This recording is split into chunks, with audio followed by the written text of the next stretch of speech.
From the Heritage Foundation, I'm Tim Doescher, and this is Heritage Explains. We've all seen the movies and TV shows, heard the music, and experienced the culture. From Pablo Escobar to Juan Valdez, to moving with a partner to the incredible music.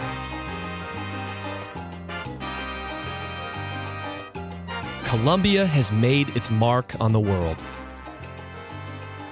In fact, Colombia is a key pillar of stability and security in South America, as well as an economic leader. Now, because I've never been there before, much of my perspective on Colombia has been seen through pop culture. Some true, others fabricated. One thing that is largely not fabricated is cocaine, crime, and internal battles between the Colombian government and drug traffickers to keep the peace.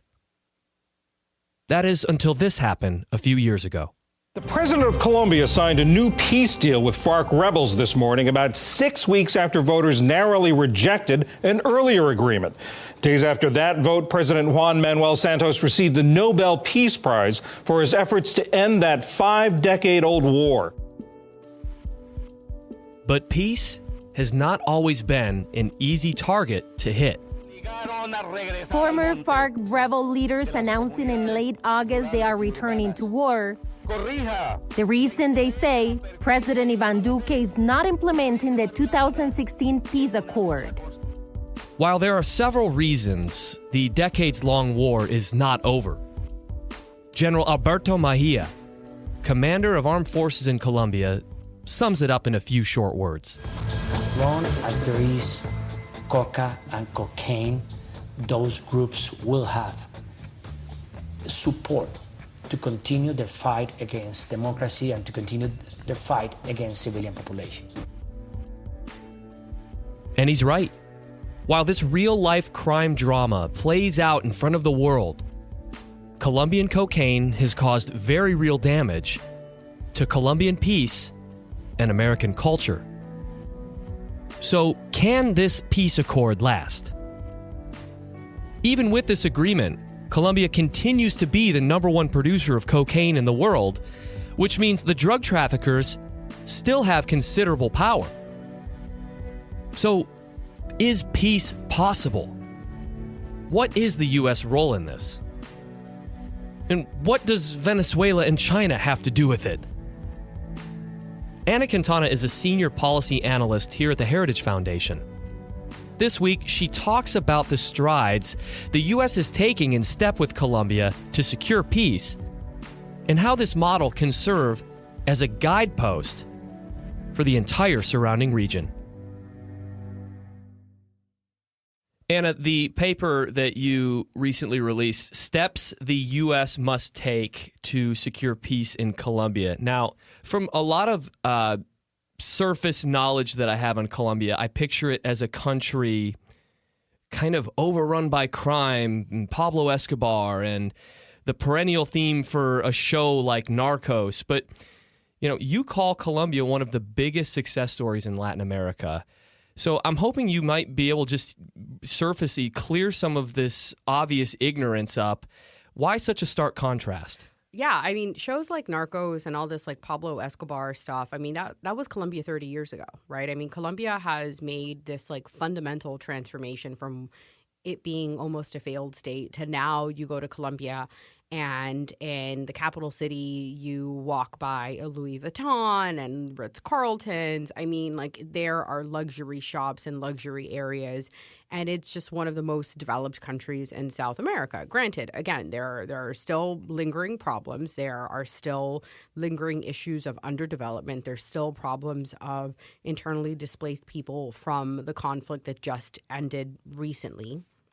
But to compare the country from where it was and to where it is now, and also just how media just tends to depict it, it's inaccurate. Yeah, you talk about securing peace in Colombia, and one of I'm curious to know. There's so many elements to this, but what is one of the greatest challenges to doing that currently? Yeah, I mean, like I think it's this, there's just multiple layers, right? I mean, it's kind of like this like multiple layered kind of cake sort of situation, because you have right now Colombia is trying to implement a peace agreement that it reached with the Farc. So the Farc is this narco-terrorist organization that recently they've started demobilizing and kind of ending an over half a century long conflict, which is like the longest war in the Western Hemisphere, the longest civil war in the Western Hemisphere. So that's one, right? You now are demobilizing thousands, about 7,000 combatants, former terrorists. So that's problem number one. Two, Colombia is still the largest producer of cocaine. The largest producer of coca and the largest grower of coke and the largest producer of cocaine in the entire world, right? Like 94% of all cocaine that's captured in the United States comes from Colombia. It's problem number two. And then you also have the situation of Venezuela. The Venezuela crisis, it's impacting Colombia more than any other country in the entire world from a security perspective, in the sense that the Venezuelan regime continues to try to destabilize the regime, the government inside of Colombia, and also because of the migrant exodus. You have about 5 million Venezuelans who've left the country so far. About nearly 2 million of them have permanently resettled inside of Colombia, and the majority of them who leave by land transit through Colombia. And they go to Colombia because of the freedom, prosperity. Or just close. It's proximity, okay, right? Yeah. It's proximity and it's convenience, and so 2 million who've permanently resettled, and also because of historic ties. So during Colombia's conflict, Venezuela took in Colombians, which is this weird thing, right? People would never think Venezuela used to be a refugee and migrant receiving country, but that was Venezuela's history. And now these people who before were refugees inside of Venezuela are now going back to Colombia. And now the people who are fleeing Venezuela are going to Colombia, and they're living in dire, destitute conditions, but it's better than Venezuela. And then the weird thing is people are just going into Colombia, buying products, receiving healthcare, and then going back home into Venezuela, which there's really no accurate numbers on that. Let's talk cocaine. I like starting a question that way, but okay. it's a huge thing because you say that they're the largest producer of cocaine in the world. Yes, and to me that says, while they might say, "Oh, we're not for the production," the government might say we're not for the production of cocaine. There's obviously a massive appetite to produce cocaine within the country. Can you talk about how where the government's official stance is and where the reality is? So the United States has no greater ally in Latin America than the Colombian government, right? So Colombia is it's NATO's only Latin American partner, right? Everybody talks about Brazil being a major non-NATO ally. That's insignificant to Colombia's relationship with NATO. That's one. Two, the U.S.-Colombia relationship could not be any deeper than what it is right now. The U.S.-Colombia's commitment to doing something about cocaine, I don't think could be any deeper than what it is. I think the key problems here are that cocaine production occurs in very remote areas. And two, the U.S. appetite and the Western European appetite and the willingness to pay for it. So every single time that we hear about that American citizens are willing to pay 10,000, 20,000 times the amount that cocaine costs to produce, there's going to be Colombians who are going to be willing to risk their lives to produce it, because just frankly, that's just the way the market works, right? If there's a demand for something, the supply is going to be there to produce it. And the infrastructure is there.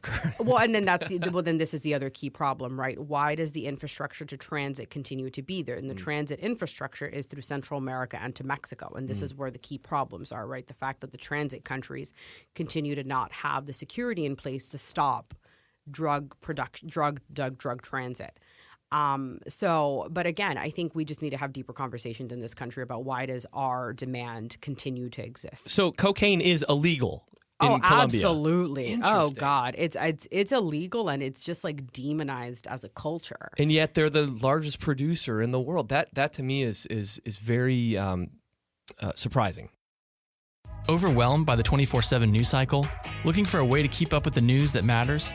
The Daily Signal podcast brings you the top news of the day, plus interviews with lawmakers, authors, Heritage Foundation experts, and more on the most important policy debates in America today.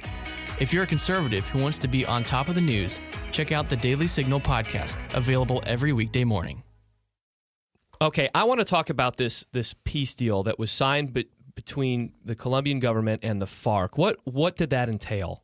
Yeah, so this peace deal, it was negotiated under the previous administration. And I think that's important to know because there are some serious flaws in this peace agreement, right? This is not a perfect agreement. So this was negotiated by then leftist, center-left president Juan Manuel Santos, and then under the previous administration in the United States under, President Obama. So the United States had no role in the negotiation of the agreement, but you had a center-left president who negotiated this agreement in Havana as the Cuban government with the arbiters of the agreement, because the Farc has always been a Marxist organization who wanted to bring a political revolution to Colombia, right? So finally, when the Colombian government was able to militarily defeat them, right, like on the battlefield, their numbers were reduced from 22,000 combatants to 7,000 combatants.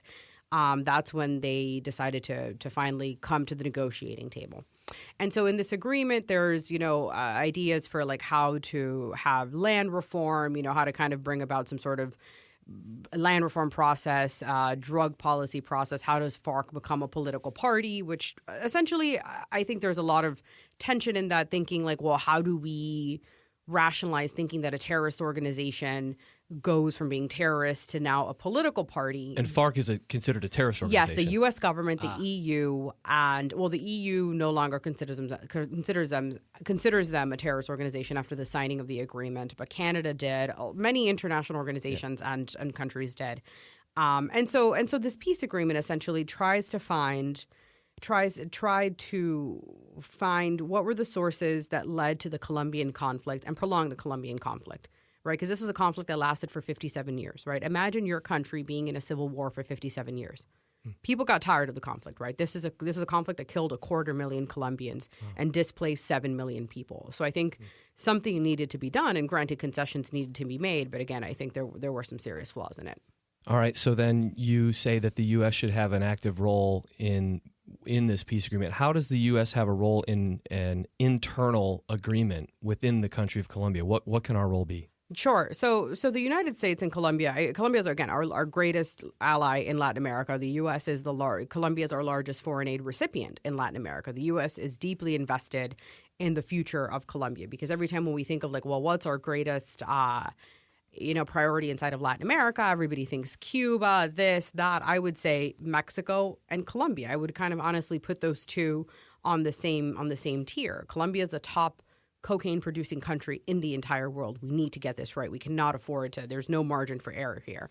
And so in the Colombia situation, right, this is an area where how can the United States help work to help the conditions around the demobilized Farc, right? We obviously cannot support Farc directly because Farc is still a terrorist organization. But there's many issues in Colombia. It sounds very boring, but this is actually something that helps reduce violence with land titling. Much of Colombia is just ungoverned, untitled land. It's just land that random farmers have said, well, I control, I this, I that. Imagine if you're a farmer and you think you own land and then the government or some criminal organization comes and takes that land from you.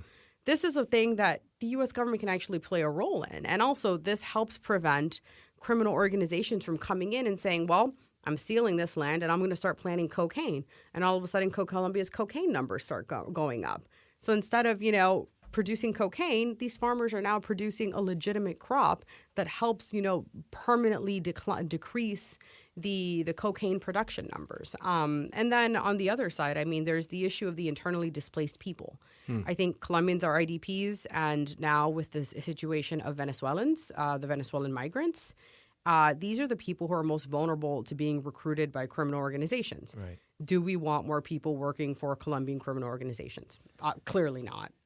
Steps the U.S. must take to secure peace in Colombia is the name of the report. This is in depth, folks. I want you to log on into the show notes, and I'll link to it, and you can read more in depth about it. And so, moving on from here, just when I think I'm far enough away from China, it resurfaces, and it's constantly. They are constantly on the radar.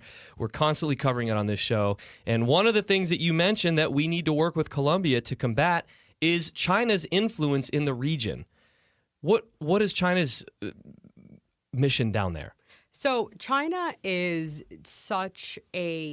predatory economic practices in Latin America are so incredibly concerning, right? So in countries where we have a strong presence, where the U.S. has a strong presence, strong relationship, right, you would think this wouldn't be that much of an issue. This wouldn't be that much of a concern. Our partners, our allies, they get it. They understand it. But in Colombia, and this is a country that I never thought this would be that much of a challenge with, China right now, a Chinese state-owned enterprise, I think it's CCC4, right? It's 4 Cs.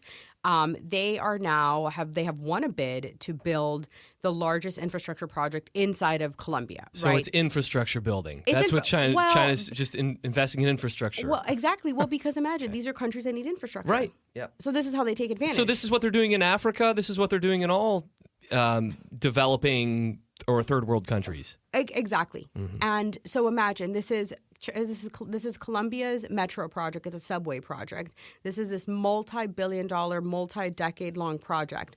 But now think of this. Who is going to be the provider for the biometrics for if you have your information, kind of like your information for your Metro card? Who is going to be the provider for like the Wi-Fi inside of the Metro, inside of the subway car? Who is going to control where these stops go to? Like, there's just so many things surrounding this deal that are just should be incredibly concerning. And the fact that our relationship with Colombia, we have a very deep intelligence relationship, deep security relationship. This is a problem for America. That's almost the same thing we're concerned about with Huawei building 5G in the UK, is that you're letting China control this really important aspect that intelligence does go through, that secrets do go through or could go through. But that's exactly it. That's the second part that it builds upon, right? Because right now Huawei has the second largest market share of the Colombian cellular market. And Huawei funds Colombians to travel all throughout to Colombian, especially poor Colombians, impoverished Colombians, to travel to China and to travel to their factories in Beijing and to travel to all of these, to experience all of these amazing things, right? And they fund their educations. And it's only a matter of time where Huawei is going to outpace the I forgot who the first largest cellular provider is. And I mean, like, Huawei is just setting themselves up to be to essentially be the 5G choice in Colombia, and we cannot have that. What are we doing about this? I mean, are we educating? Are we pleading? Don't do this kind of a thing? Or, I mean, what could we do? The Colombians so far have stated that they will not officially sign on board BRIC, right? But this is the equivalent of saying, well, you know, I'm not dating this person, but he takes me out to dinner, he pays for everything that I own, and we go to prom and I'm going to a wedding with him. There's no logic here. Yeah. And so I think I understand there's financial and infrastructure needs from the Colombians, but I think these short-term wins are not in their long-term interest. We mentioned at the top of the interview about their neighbors, Venezuela. And you talked a little bit about this in the piece, and I want you to weigh in a little bit here on it. Are you concerned that Venezuela's horribly socialist, bankrupt, corrupt society will inevitably influence Colombia? I'm more concerned about the government, not the society, right? So the society in Venezuela is not the problem, right? The Venezuelan people are not the problem. It's the regime.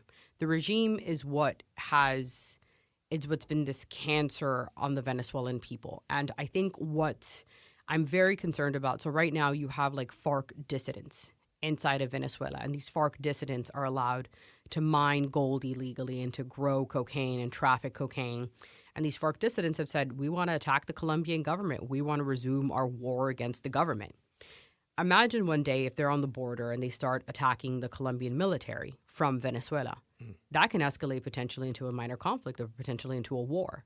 That's incredibly concerning, right? But you have such a rogue regime inside of Venezuela who not only is okay with oppressing 30 million people and letting them starve to death, but potentially starting a conflict with the United States' closest military ally and closest ally, period, in Latin America. Anna, I want to thank you for coming in and clearing this up and shedding more light onto this. I know our listeners will appreciate it. No, this was great. Thank you so much. And that's it for another episode of Heritage Explains. Thank you so much for listening. Now, I have linked to Anna's expansive report on Colombia in the show notes, so please log on to read more.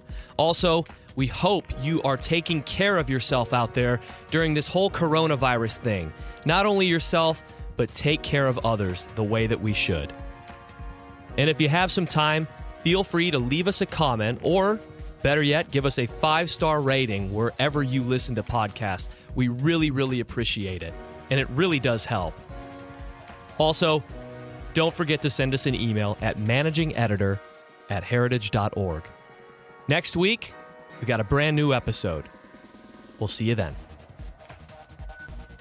Heritage Explains is produced by Michelle Cordero and Tim Doescher, with editing by Thalia Rampersad.